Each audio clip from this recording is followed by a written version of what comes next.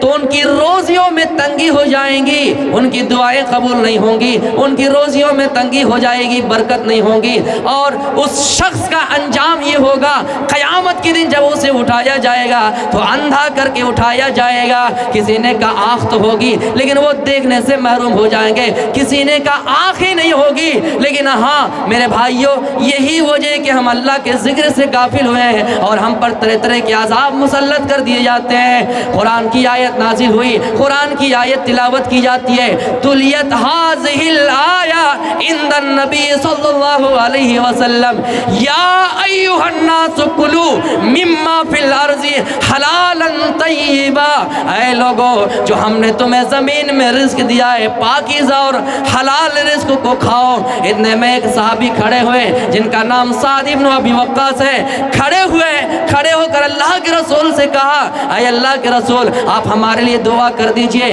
تاکہ ہماری دعا قبول ہو جائے، مسلمان پر ظلم و زیادتی کے پہاڑ توڑے جائیں، ہم دعا کریں تو اللہ رب العالمین ہماری دعا قبول کر لیں۔ میرے پیارے ساتھیوں، اللہ کے رسول نے کہا سعد دعا کرنے کی ضرورت نہیں ہے، اپنی خوراک کو پاک کر لو، حلال کھاؤ، حرام سے بچو، جائز طریقے پر چلو، ناجائز طریقے سے بچ جاؤ، حلال کو اپناؤ گے تمہاری دعا قبول ہو جائے گی۔ اطیب مطعمک، اپنے خوراک کو پاک کر لو، اپنی غذا کو پاک کر لو، تمہاری دعا قبول ہو جائے گی۔ اس کے بعد اللہ کے رسول نے فرمایا اللہ کی قسم، اس رب کی قسم جس کی قبضہ قدرت میں میری جان ہے، جس بندے نے، اگر کسی بندے نے، کسی انسان نے حرام کا ایک لقمہ بھی اپنے پیٹ کے اندر ڈالا، حرام کا ایک لقمہ بھی کھایا، اس شخص کی 40 روز تک کوئی عبادت قبول نہیں ہوگی، عبادت قبول نہیں ہوگی تو ہماری دعائیں کہاں سے قبول ہوگی؟ اور پھر اس کے بعد فرمایا جس بندے کی پرورش سود سے ہو، جس بندے کی پرورش ربا سے ہو، اس کے لیے آگ بہتر ہے، جہنم بہتر ہے۔ میرے پیارے ساتھیوں، آج ہماری دعائیں قبول نہیں ہو رہی ہے، اس کی وجہ یہ کہ ہمارا کھانا جو ہے حلال نہیں ہے، ہماری غذا جو ہے حلال نہیں ہے، ہماری غذا حرام ہے، ہم حرام کو اپنا لیے ہیں، حلال سے کوسوں دور چلے گئے ہیں۔ اس نے میرے پیارے ساتھیوں ہماری دعائیں قبول نہیں ہو رہی ہے اور ہم دنیا کے پیچھے پڑ گئے، اتنا پڑ گئے ہیں کہ میرے پیارے ساتھیوں ہم نے آخرت کو ہی فراموش کر دیا، جن آخرت کے بارے میں اللہ کے رسول نے کہا کہ یہ آخرت کی زندگی زیادہ باقی رہنے والی ہے اور زیادہ باقی رہنے والی ہے اور دنیا کے مقابلے میں بہت زیادہ بہتر ہے۔ میرے پیارے ساتھیوں، دنیا کی مثال ہی ہے، ایک بادشاہ جب کسی میدان کا سفر کرتا ہے اور ایسے جگہ پہ اس کی سانس رک جاتی ہے، پیاس سے تڑپنے لگتا ہے اور پانی کا ایک گھونٹ، پانی کا چند گھونٹ کے لیے پریشان ہو جاتا ہے، وہیں پر پانی کا ایک گلاس لے کر، پانی کا ایک پیالہ لے کر کوئی انسان آتا ہے، وہ اس کے ہاتھ میں دیکھتا ہے کہ پانی کا پیالہ ہے، پانی کا کٹورا ہے۔ میرے پیارے ساتھیوں، ہو، وہ بادشاہ اس انسان کی طرف دیکھتا ہے کہ پانی کا گھوٹ ہے، پانی کا پیالہ ہے، اس سے کہتا ہے مجھے پانی کا گھوٹ ایک گھوٹ پلا دو، پانی کا ایک قطرہ پلا دو، پانی کی ایک بوند پلا دو۔ وہ انسان کہتا ہے تمہارے پاس جتنے پراپرٹی ہے، تمہارے پاس جتنی دولت ہے، اگر تم اس دولت کو آدھا کر کے تقسیم کر دو اور آدھا حصہ ہم کو دے دو تو ہم تمہیں پانی پلا دیں گے۔ اب وہ بادشاہ کیا کرے گا میرے پیارے ساتھیوں؟ جان چلی جا رہی ہے، دور تک پانی نہیں ہے اور وہ انسان پانی کا پیالہ لے کر کھڑا ہے۔ وہ بادشاہ کہتا ہے ٹھیک ہے، جان بچانا منظور ہے، ہم اپنی جان بچا لیتے ہیں، لے لینا آدھی سلطنت، لے لینا آدھا حصہ۔ میرے پیارے ساتھیوں، وہ بادشاہ پانی پیتا ہے، اپنی جان کی حفاظت کرتا ہے اور آدھی سلطنت اس کو دے دیتا ہے۔ پھر وہ بادشاہ کہیں دور کا سفر کرنے چلا گیا، اتنے میں اس بادشاہ کا پیشاب رک گیا، اور پیشاب رکنے کی وجہ سے وہ تڑپنے لگا۔ ڈاکٹر نے کہا اگر ہمارے پاس علاج نہ کرو گے تمہاری جان خطرے میں، پیشاب اگر نہ نکلے، پیشاب کا قطرہ نہ نکلے تو تمہاری جان ہلاکت میں ہے، تم مرنے والے ہو۔ کہا ٹھیک ہے علاج کرا دیجئے۔ وہ یہی ڈاکٹر ہے، دنیا میں اور کوئی نہیں ہے، اور جاتے جاتے وہ انسان، وہ بادشاہ مر بھی جائے گا۔ اس نے کہا کہ ہاں ٹھیک ہے، لیکن شرط لگا دی، جو آدھی سلطنت بچی ہوئی ہے، جو آدھا کاروبار تمہارے پاس ہے، پراپرٹی جو آدھا بچ کے رہ گیا ہے، اس کو دینا پڑے گا۔ وہ انسان اپنی جان بچانے کے لیے اس کو بھی دے دیتا ہے۔ میرے پیارے ساتھیوں، یہی تو دو چیزیں ہیں، پانی کا ایک قطرہ، پانی کے چند گھونٹ۔ میرے پیارے ساتھیوں، اس کے علاوہ دنیا کی اور کوئی حقیقت نہیں ہے۔ لیکن ہاں، ہم اور آپ اس دنیا کے پیچھے اتنا پڑ گئے، ہم کسی کے سامنے جھک جاتے ہیں، ہم دولت کے خاطر کسی کو نمہ کرتے ہیں، دولت کے خاطر کسی کے سامنے ماتھا ٹکاتے ہیں، دولت کے سامنے، دولت کے لیے کسی کے آگے سر جھکاتے ہیں۔ میرے پیارے ساتھیوں، دشمن کو یہی تو مطلب ہے کہ مسلمان دین سے نکل جائیں، مسلمان دین سے نکل جائیں۔ لیکن اتنا یاد رکھیے گا، مسلمان اگر ارتداد کو پہنچ جائے، اسلام کو چھوڑ دے تو اللہ کا کچھ بگاڑ نہیں سکتا ہے۔ اور ہاں، جو چلا گیا اس کا انجام بھی اس دنیا میں بڑا خطرناک ہے۔ یہ ایک عیسائی اسلام لے آتا ہے، اسلام لے آنے کے بعد اللہ کے رسول نے اس کو ایک کام دے دیا، ایک ڈیوٹی دے دی کہ اے عیسائی، تم اسلام لائے ہو، سناؤ کہ تم بڑا کاتب ہو، سناؤ کہ تم لکھنے میں ماہر ہو، سناؤ کہ تم لکھ لیتے ہو۔ اے فلاں، جب قرآن کی آیت نازل ہوگی، میرے اوپر جبریل وہی لے کر آئیں گے تو تم اس کو لکھ لینا، تم اس کو لکھ دینا، تم لکھنے کا کام کرنا۔ وہ عیسائی جو مسلمان ہوا تھا، لکھنا شروع کر دیا، لکھتے لکھتے کچھ دن لکھا، لکھنے کے بعد پھر ایسا ہوا کہ اس نے دین کو چھوڑ دیا، پھر عیسائیت کو قبول کر لیا، اسلام کو چھوڑ دیا، پھر عیسائیت کو قبول کر لیا۔ عیسائیت کو قبول کرنے کے بعد نبی کے شان میں گستاخی، عیسائیوں کے سامنے یہ کہا کرتے تھے کہ اے میرے قوم کے لوگوں، یہ جو محمد ہے ان کو کچھ نہیں آتا ہے، جو چیزیں میں نے لکھ کر دی ہے اور جتنا میں نے دیا ہے اتنا ہی اس کے پاس ہے، اس کے علاوہ کچھ نہیں ہے۔ میرے پیارے ساتھیوں، نبی کی شان میں گستاخی پر گستاخی کرتے جا رہے تھے، لیکن جب ان کا انتقال ہوا، ان کی موت ہوئی، ان کی قوم کے لوگوں نے ان کو قبرستان، ان کے لوگوں نے ان کو ان کے شمشان گھاٹ میں لے جایا گیا۔ ان کے عقیدے کے مطابق ایک قبر کھودی جاتی ہے اور ایک گڑھا کھودا جاتا ہے، اس کے اندر اس کو دفن کر دیا جاتا ہے۔ اگلی صبح دیکھتا ہے کہ مٹی نے اس کو باہر پھینک دیا ہے، اس قبر نے اس کو نکال کر زمین کے اوپر رکھ دیا ہے۔ عیسائی اگر دیکھتے ہیں تو کہتے ہیں ضرور یہ محمد رسول اللہ صلی اللہ علیہ وسلم کا کام ہوگا یا پھر ان کے ساتھیوں کا کام ہوگا، اس لیے کہ یہ نبی کے شان میں گستاخی کیا کرتے تھے۔ میرے پیارے ساتھیوں، اور بڑا گڈھا کھودا گیا اور گہری قبر کھودی گئی، اس کو اس کے اندر رکھ دیا گیا۔ پھر اگلی صبح دیکھتا ہے کہ اس کو پھر مٹی نے باہر نکال پھینک دیا ہے۔ پھر کہتا ہے کہ محمد اور اس کے ساتھیوں کا کام ہے